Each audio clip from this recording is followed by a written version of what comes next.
Are you looking to purchase property in the Destin area and you just don't know where to start?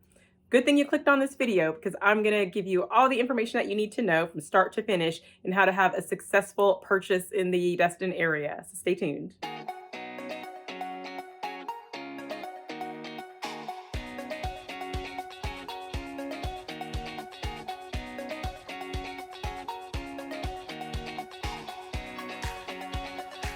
Hey guys, I'm Stephanie Bueno with the Whittemore Group at eXp Realty. I'm right here in the Destin-Fort Walton Beach, Florida area. If you haven't done so already, please make sure you hit that subscribe button and tap on that bell just so you're notified every time we do a new video, just so you don't miss out on all the information that we give you about the Destin-Fort Walton Beach area. So we do have a lot of people reach out to us because they are looking to relocate here or just maybe even invest in property here, or really just even curious about the area and if it's right, find out if it's right for them. So if you're in that situation too, if you're looking to move here or purchase some property, feel free to reach out to us here at the Whittemore Group. We would love to help you out. You can give us a phone call, send us a text, or even shoot us an email, and we'll definitely give you all the information that you need in order to make that big move here. All right, small steps in purchasing property here in Destin. Well, first, you should definitely connect with a real estate agent. That's the best thing you can do to make everything a little bit more stress-free for you, because of course, if you're one of those ones that's running around thinking that you might know what you're doing, but you end up spending a lot of time asking other people that's not even in the business, or maybe Googling a lot of information, don't do that. It's just best to connect with one real estate professional. That way they can give you all the information that you need and make sure that they narrow down what it is that you're looking for, talk about the certain areas that might be right for you, and definitely talk about the properties that match what you're looking for. Really sit down with them and just explain your situation, what you're looking for, and then the agent will definitely be able to point you in the right direction and get you started in the entire process. It's also great to just pick one agent too. It can get a little crazy, a little bit messy if you're trying to connect with multiple agents. You'll end up having to explain your story over and over again to different agents on, what your situation is, what you're looking for. And there's also, it's not really fair for the agents either to work with a buyer who's also working with other agents. So we just try to make sure that you're exclusively working with one agent just for everybody's sake, and there's no confusion involved, and there's just that one person, your one go-to person throughout the whole process, and make it a whole lot easier for you and everyone else. Next, you need to make sure you get a pre-approval letter from your lender if you are financing your purchase. So if you haven't if you don't already have a lender in mind that you would like to use, the real estate professional will definitely be able to connect you with the appropriate lender for you. It's best to really find out what is it that you need to do to be able to get your mortgage pre-approval without any hiccups. You just want to make sure you know what you need to provide for them, what not to do during the process, such as making a big purchase during your transaction. Don't buy another car or open up a couple more credit cards, none of that. So you just want to make sure you speak with the lender to make sure they keep you on track and give you all the do's and don'ts when it comes to filling out your mortgage application and going throughout the process of financing a home. And make sure that they get you the right numbers and they know exactly what your budget is, and that way you'll know what you're shopping for. So you don't want to go out looking for homes that the price point is up here, and later on you end up getting your pre-approval down here, and that's just going to be a disappointment for you.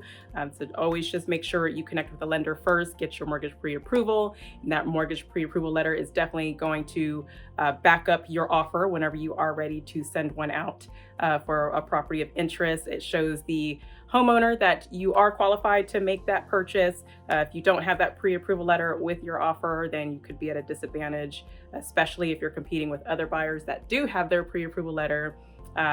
You just want to make sure you have it all lined up before you start the actual process, so you're ready to pull the trigger as soon as you find property that you're interested in. Now, if you're not financing and you're actually paying cash, just make sure you have a proof of funds letter available that shows that you do have the money that it takes to make that specific purchase. That also needs to be submitted along with your offer when you're getting ready to put in a bid for a house. Just make sure you have so we call it a POF, proof of funds letter, and then again, there's the mortgage pre-approval letter from your lender if you're financing.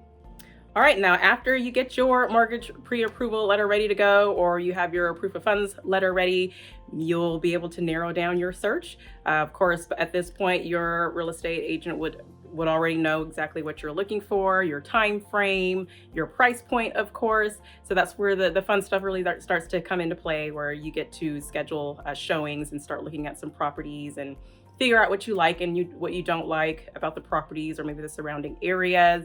If you're investing, you'll just look at the numbers, check out the rental histories, maybe look at rental projections, and just make sure the numbers line up the way you want them to, and make sure the numbers do make sense before you, of course, make that big investment purchase. So yes, you'll definitely narrow everything down. You try not to pick more than 5 properties at once to look at, because it can get a little confusing and overwhelming if you just have like a list of 10 to 15 or even 20 properties to look at. That takes a lot of time to coordinate, and it can just be exhausting by the end of the day trying to figure out, what's right for you. So first, just try to set aside a list of 5 properties to look at with your real estate agent, and just go from there. And hopefully you'll find the right one out of those first few properties that you take a look at. All right, now once you do find that piece of property that you want to make a move on, whether if it's a home that you're going to move your family into or if it's an investment property, that's when you get with your agent and talk about the offer. You're going to talk about how much you want to offer, the terms of your offer, and you want to think about what the closing date you would want to have, especially if you're in the middle of relocating. You just want to make sure everything aligns up and according to your plans. And also, if you're paying cash, the process wouldn't take as long, but you still need to make sure you just set a closing date, make sure you have your funds ready to go. And if you're not going to be present for closing, make sure that the title company has time to mail out your documents to you, and you'll have time to mail them back, because everything can happen so quickly. So just make sure you're ready. Make sure your offer is nice and strong. If you know that you're competing with other buyers, we all know how crazy this market has been lately. So just make sure you're prepared, and you also just want to make sure you put on your offer what you're comfortable with. You don't want to go overboard and end up shooting yourself in the foot later on, and you have items or terms on your offer that you can't even hold yourself up to. So just make sure everything makes sense to you and everything is doable for you in the terms of the contract, and you just stay within your budget, of course. Don't think that just because you're approved for a certain amount doesn't necessarily mean that you have to purchase a home up at that amount. You have to be comfortable with your monthly mortgage payments as well. So yeah, just make sure that you're fully comfortable with what you have on your offer before you submit it over. And once you send that over, the owner is either going to accept your offer, or they're going to reject your offer, or maybe they'll even do a counter offer. When they counter, that just means that they're not exactly saying no. There's parts of your offer, or it could be one part, or it could be 2 or 3 items on your offer that they don't agree with. So they'll just make a little change and say, they're going to change the purchase price to this amount, or maybe they don't want to pay the title fees. Whatever it is that you have on there that they might not agree with, it's going to be on that counter offer. So you're going to look at the terms of that, and if you do agree with everything that they're wanting to change, you sign that counter offer, and boom, you're under contract. However, if you don't agree with what they put on there, that doesn't mean it's a wrap. You need to move on to the next property. You can just counter again and just put what you want to change or what you're willing to agree to, and just go from there. You can just go back and forth as many times as you need to until you and the seller come to a meeting of the minds and come to an agreement and get yourself under contract. But if you do end up getting your offer ends up getting rejected, just don't be sad. Don't be too sad. I mean, I know it hurts a little bit, just, especially if it's a property that you're super, super excited about. You might feel a certain way, but don't worry about it. It probably just wasn't meant to be. And just come up with a list of a few more properties to take a look at and try again. All right, but once you do have an offer that's accepted, you are officially under contract. That's when the whole process begins. If you're financing, you can expect the transaction to take anywhere from 30 to 45 days, or whatever it is that you set as your closing date. Just allow time for everyone to do what they need to do. Allows time for the lender to do everything on their end, the title agent, you as a buyer, you want to make sure you get your inspections done. And just have time to ask for repairs and give the seller time to make some repairs. We would need to make sure there's time for an appraiser to go out and appraise the property. There might be a survey that's needed. So there's just a whole lot of items involved, lots of turning wheels throughout the transaction. So you just want to make sure that you stay on track. Make sure you stay in contact with the real estate agent. Hopefully they are a great enough agent to where they stay in contact with you and make sure that you're keeping on track on everything that you need to do on your end as the buyer.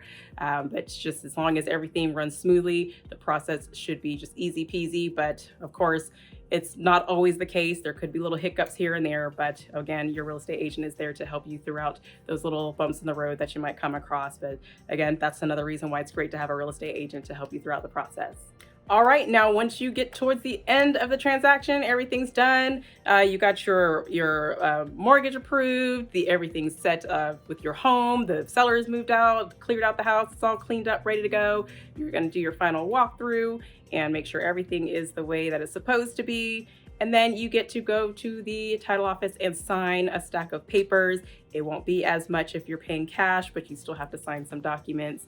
And once all that's said and done, you get the keys to your new property, and voila, that's it. I know it seems like it may be a lot, but again, as long as you know what you're doing, you connected with a real estate agent in the beginning, and your mortgage lender stays in great contact with you and tells you everything that you need and what you need to do throughout the process. It really shouldn't be too hard of an experience to purchase property here in Destin, Florida. Just also make sure that you know the differences with, what's involved with purchasing a condo or, any HOA community. You're going to have to make sure you look into, the entire picture, not just the property, and make sure that you don't have any surprises after closing, like maybe you weren't aware of certain rules and regulations, restrictions in the neighborhood that you don't exactly agree to. But yeah, just make sure you have everything, all the information that you need prior to closing, just so you don't end up regretting it after the fact. But hopefully that won't be the case, and you're just live happily ever after with your new home or your new investment property. If it's investment property, I really do hope that it brings you lots and lots of money. This is a great area to purchase investment property, and because of all the vacation rentals that are available, it's the Emerald Coast. Everybody wants to come visit here, so vacation rentals are a really great piece of investment for you to just make sure you maybe have it on your plans later if you're just purchasing a home for now. Or if you're really just looking for a second home, you can do that as well, and just look into purchasing a vacation home for you and your family to visit and not even use it as an investment. Just keep it all to yourself if you choose. All right, well, that's all I have for you today as far as the small steps into purchasing property in Destin, Florida. If you want to know more, or you need more details, or if maybe you're ready to make that move, feel free to reach out to us. I'm happy to help. If you don't forget to like and share this video with anyone you know that may be interested in purchasing property here in the area as well. We love to help as many people as we possibly can. Well, I'm Stephanie Bueno with the Whittemore Group at eXp Realty, and I'll see you guys next time. Take care.